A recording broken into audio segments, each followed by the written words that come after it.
So if you couldn't tell, I'm having a bit of an obsessive moment right now with World War One.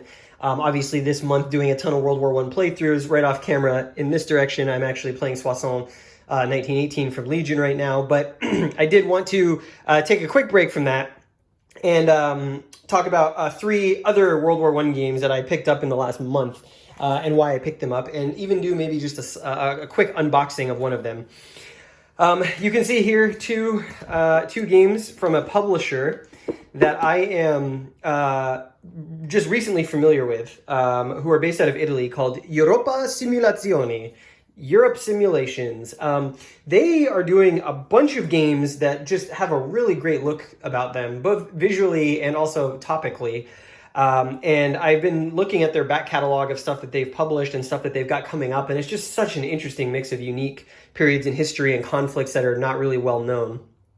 So I've kind of taken a chance here on both of these, and someone may be asking out there, well, why did you take a chance on two things? Why didn't you just see if you liked the first one? And I will explain that very shortly. The other game that I picked up, World War One, is a small box game from Conflict Simulations Limited, which is designer Ray Weiss's company. I think relatively new.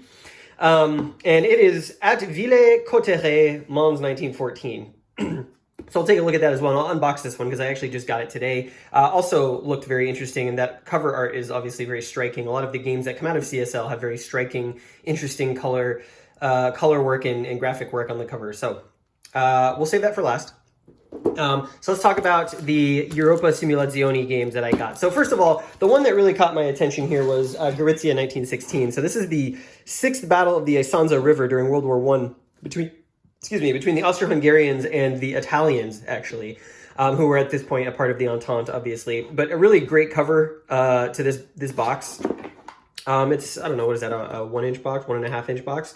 But as you can see, really just nice color to it. It's got some great design. I'll open this up so you can see the map. It's an interesting looking map, but I think what really drew me to this game was the topic. The Italian front in World War One is something that is pretty undergamed. I mean, obviously I think there are reasons for that, but you can see it comes with some dice here, because it was a fairly static, just because of the terrain, fairly static conflict. But you can see here, we've got the rule book. It's black and white, but we've got photographs in it, which is pretty cool. It's about 25 pages of rules, so it's not a light game. I think there are a couple of different scenarios, some random events and whatnot. What I thought was really cool about this game, here's the terrain effects chart. Let me see if I can find it. Okay, here is this really interesting activation system that this game has. So basically, both sides get a certain amount of LPs, which are basically action points in the game. And before the turn even starts, you pick a brigade that's on the map to activate secretly without your opponent knowing. And then you both sort of reveal simultaneously what brigade, like what you're doing with those brigades. So you have kind of like 4 actions, and more action points essentially let you do more things. But you don't know what your opponent's going to pick, and so you're kind of in this fog of war situation where like you pick some brigades to activate for the turn, and they pick some brigades to activate for the turn, and you're not sure where exactly the conflict is going to happen on the map based on which brigades you picked. And there's this cool interaction system where like one of the brigades you pick you can use on the other player's turn. So like the player takes their turn, and then you picked your reaction brigade, and that reaction brigade can do something on their turn. And then when it comes to your turn, the opposite is true. So there's like a really interesting looking interplay between sort of the sides. Not sure it'll work solo, but I probably at some point will try. And the game, by the way, does come with English and Italian player aids, which is pretty nice. Like I said, this is a really thick box. Like, I expected a small Italian wargame publisher would not have such quality components, but man, I was really impressed when I opened the box. Here's actually, I'll show you the counters before I get to the map. I did punch and clip the whole thing. You can see the trench counters, some of the unit counters in here. They all belong to different brigades, which is kind of interesting. So this is a regimental and battalion level game. So there's quite a lot of counters. I think there's over 1,000. And it is only one map, but that one map is going to be covered if you've ever seen a setup. And here's all the Italians. Look at how many counters there are in here. Look at how many different brigades there are. I barely managed to get this game into 2 counter sheets. In fact, I didn't. There's still some general markers over here that are not in there. But this game is going to use a sort of like unit degradation type combat system, but there's a little bit more to it than some of the other games I've been playing with that. Like the artillery is super important. But anyways, I really like the look of the game. Some really nice counters. You can see the Austro-Hungarians are in here.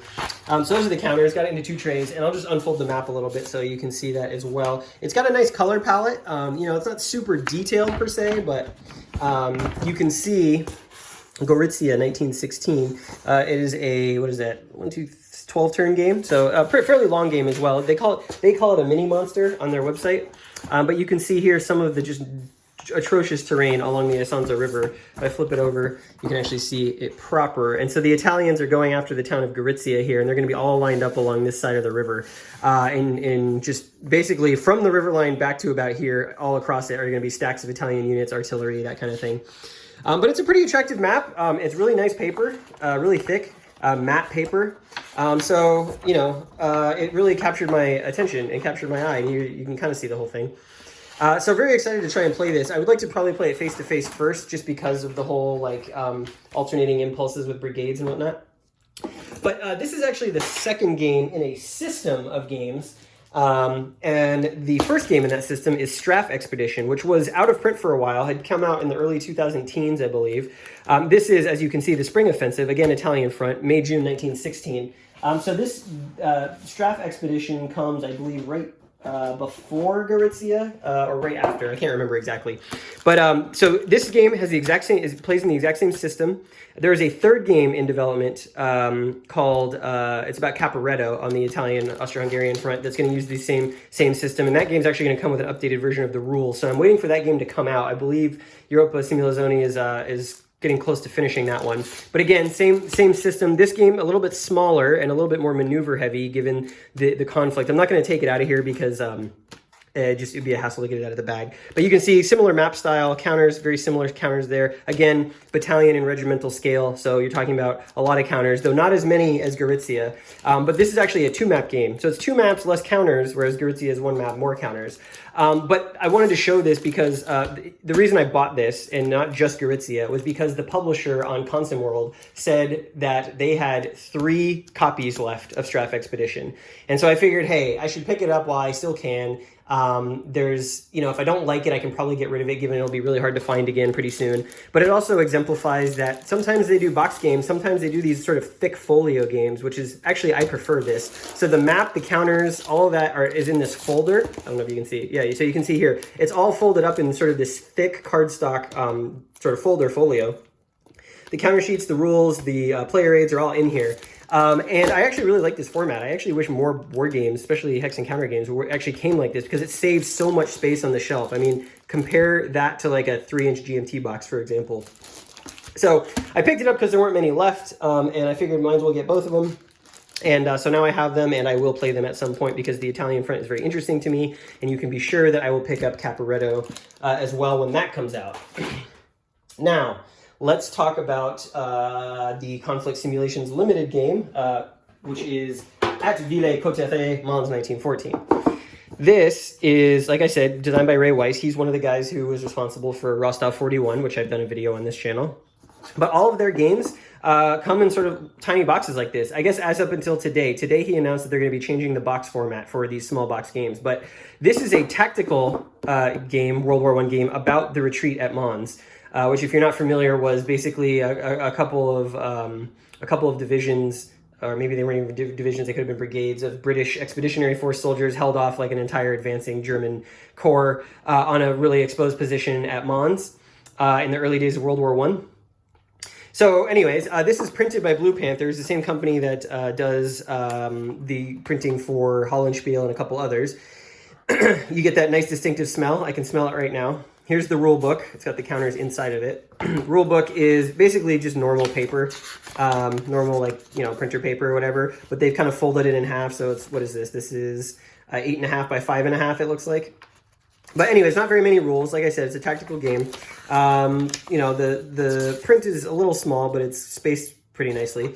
And it's, I believe, 11 pages of actual rules. Yeah, the design notes start on page 12. So design notes are here. So yeah, so actually a pretty simple looking game. Here's the combat table on the back. It uses a weird 4d6 system, which I have to understand. It uses like a base, some different base mathematics to calculate combat. So we'll see how that goes. This is the next, after I finish Soissons, this is the next game I'm going to play for the channel.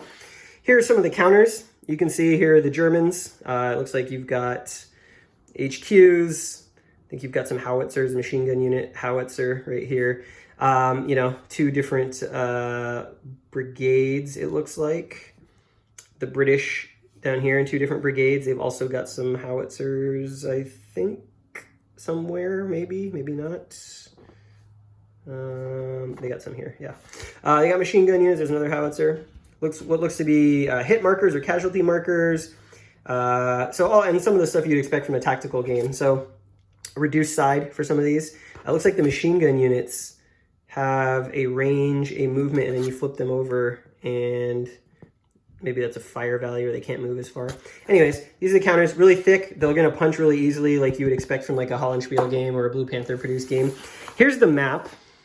And that's basically all that comes in the box. It's a small rule book, half a counter sheet, and this map. But this map is actually very large, and it's printed on a very thick stock. So that's pretty cool. Certainly the nicest components in the box. But as you can see here, exploring every shade of brown that exists in modern printing, it looks like. You can see the turn track over here. It looks like it might have got cut slightly off, but that's okay. But this is sort of the area around Mons. So here's the titular Ville Cauterets. It looks like, I don't know if you can see this, it looks like that is supposed to be sort of urban or village terrain. Where else do we have some villages? Yeah, right here. Puisseux. Not sure, not really sure I buy that as like, it just kind of looks like a pile of rocks. Here's Sucy up here.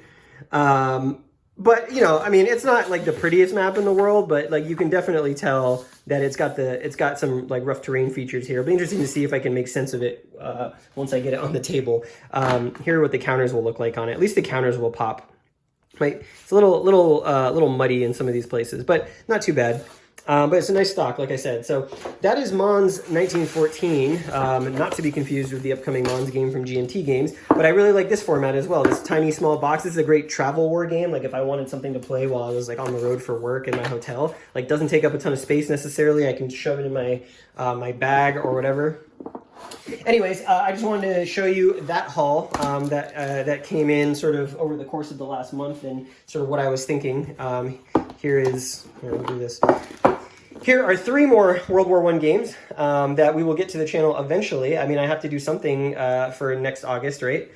For the channel. So anyways, let me know if you've played any of these or, you know, what you think about the publishers, maybe some of their other games that you've played.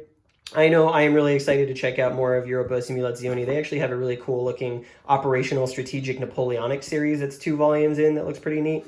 And I'm thinking in my video about the final part of Sicily, I talked about doing Ancients August this summer. So when August rolls around, we're going to be doing a lot of Ancients games.